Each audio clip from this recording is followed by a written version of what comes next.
Hi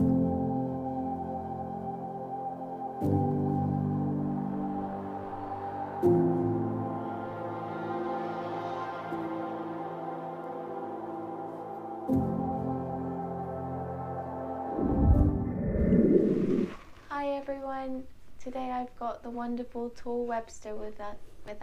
And Tor, could you please introduce yourself and share how you were drawn to Avalon? Sure, thank you. Thanks for the opportunity for this interview. So I've lived in Glastonbury for 20 years now, and I'm a tour guide here. I've been doing tours for at least half of the time I've been here, and learning about the myths and legends that fascinate me greatly. And my company is called Tor's Tour of the Tor, which it's been very wonderful service to Glastonbury and sharing of the myths and legends. So how I relate to Glastonbury, is that the other part of the question? So the reason I came to Glastonbury really was partly that my parents moved here. My mother moved here because she was very interested in, as I was, the story of Joseph of Arimathea, and so that is still very much part of my journey here, Joseph of Arimathea and Mary Magdalene. So Joseph of Arimathea is the great uncle of Christ, and also the father of Mary Magdalene. So they came here after the crucifixion of Christ to set up a place of learning, a place of healing, and a place of peace after his death, to continue his teachings of love. So that's really what inspires me by Avalon, by Glastonbury, and it's that incorporation. Part of the reason they came here was because of the Druidic Celtic connection, and the Druids and the Celts really helped the family of Christ to ground the teachings here and spread them all over Europe and all over the world eventually.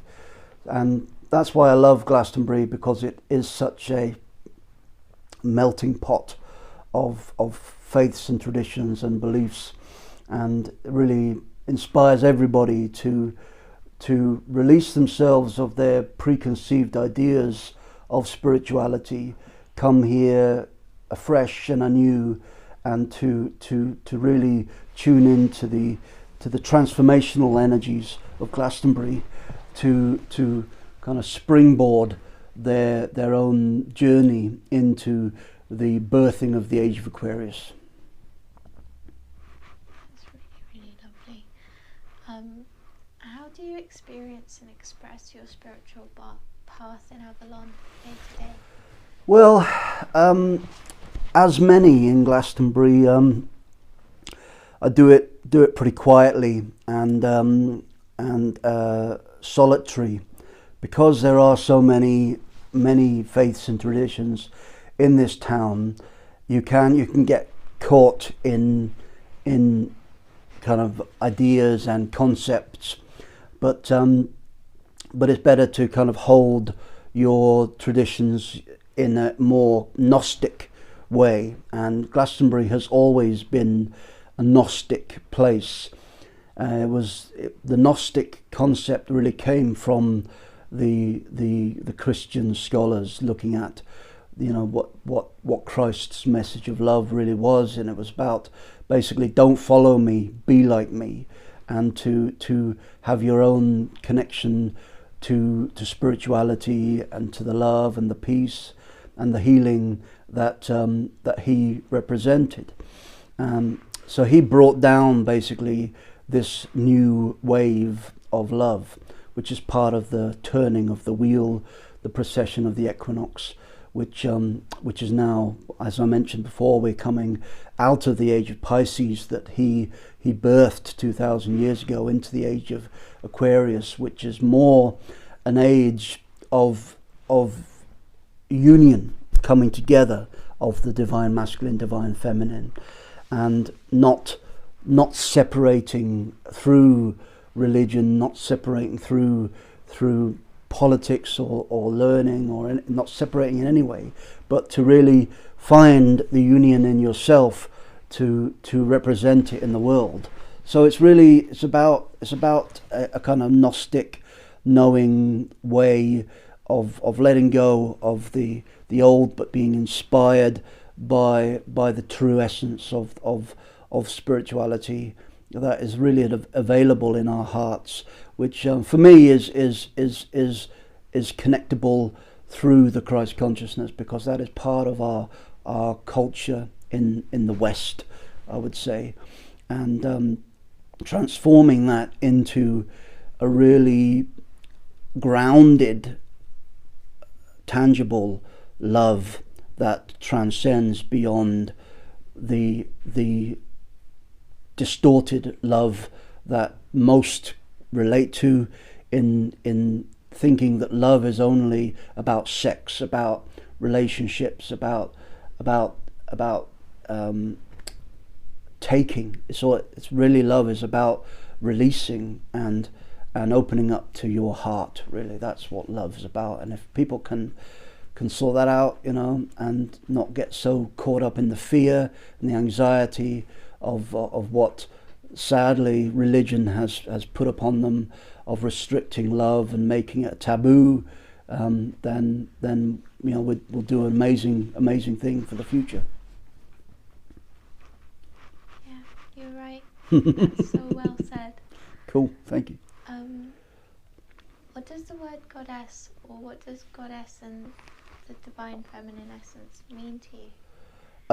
I don't know too much about goddess. It's not really something that really resonates with me personally, because it feels too separating to God and goddesses.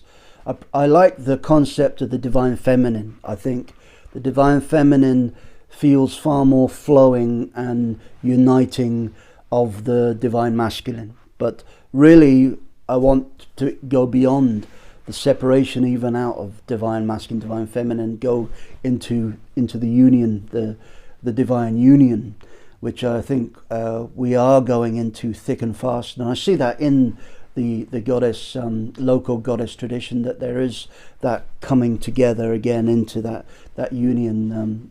So that's really positive for me. First of all, how I relate to the divine feminine.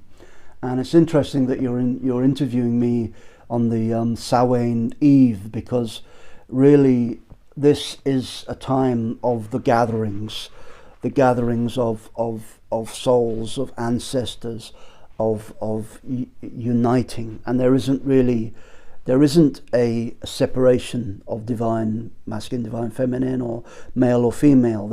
It is a complete kind of remembering and revisiting the ancient beings that have transcended beyond body, beyond mind, beyond restrictions, and they reunite into the oneness which I consider love and light, and they come back to kind of tell us, let go of your preconceived ideas, let go of your stories, your anxieties, and just be love. Don't try and analyze and conceptualize. Just get on with it, But some of the archetypes that I really attune to in the divine feminine world is, of course, Mary Magdalene, who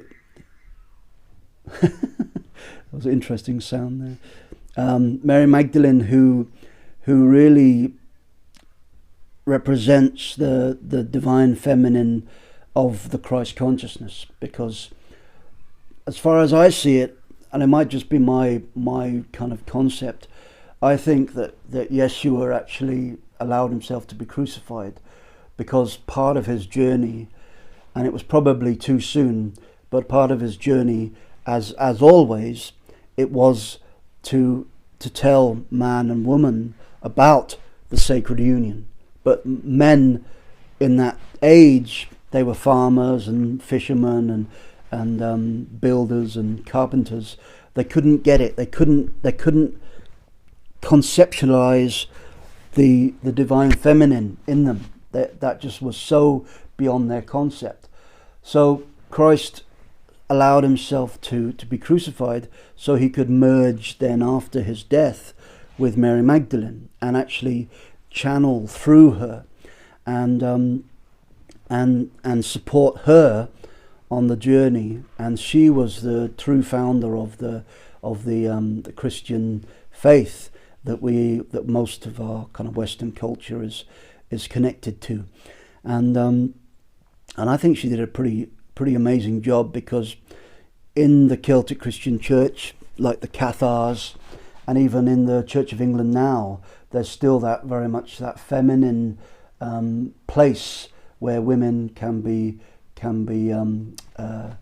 vicars and priests, and in the Cathar traditions, it was run by the women for 1,000 years, and they managed to survive unnoticed for 1,000 years because they did it very humbly, very sustainably. They didn't build massive churches.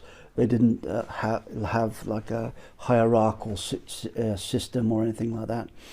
But so Mary Magdalene really very calmly and peacefully revolutionized the journey that Christ began. That's what I believe, and I think she really set the scene for the future, for the femininity to come through. Then I think the interesting element of throughout history was the presence of Brigid, and Brigid was from the Brigantia, from Ireland, and actually Ireland was very much run in a similar way as the Cathars, hidden kind of in the cracks of the Catholic Church, I would say, where it was the women holding the spirituality and coming through as healers and herbalists and counselors and really holding that role, and they travelled and they found places. They came to Glastonbury after the Romans left the country in a complete mess, and I think they were brought over here by visiting royals from Scandinavia that came again to this country, and that has been documented. So it's not just the Vikings that came in the 900s, but the Scandinavians have visited these shores many times, and they were very much in tune with the Celts throughout the British Isles.